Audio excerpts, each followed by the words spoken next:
C'est malheureusement un grand classique des matchs de foot. Des propos injurieux vis-à-vis de l'équipe adverse, pour ne pas dire insultants. Hier soir au Parc des Princes pour PSG-OM, on a entendu des chants homophobes qui ont d'ailleurs beaucoup choqué la ministre des Sports. Amélie Oudéa-Castéra appelle le PSG à porter plainte, Cyril de la Morinerie. Oui, ces chants qui ont duré près d'un quart d'heure et provenant de la tribune Auteuil étaient parfaitement audibles. La preuve.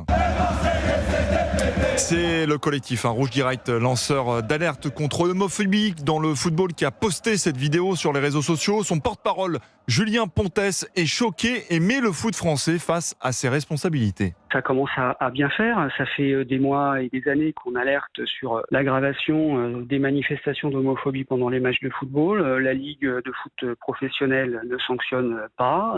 Sa prévention, elle est tellement nulle qu'elle ne sert à rien. Et on a trouvé en la personne de la ministre une oreille très très attentive à la répression de l'homophobie dans le football. La ministre des Sports a en effet condamné ces chants. Il est impensable, je cite, de rester sourd à de tels chants haineux et homophobes dans notre tribune.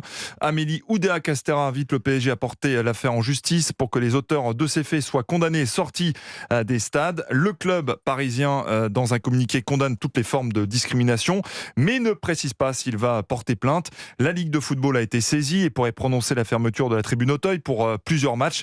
Mais une autre polémique s'est également invitée lors de ce classique PSG-OM. À la fin du match, plusieurs joueurs parisiens, dont les Français Kolo Muani et Dembélé, ont été filmés en train d'entonner un chant insultant vers les Marseillais. Ils étaient accompagnés de jeunes ramasseurs de balles. Ces joueurs parisiens risquent jusqu'à 4 matchs de suspension pour propos injurieux. Merci Cyril.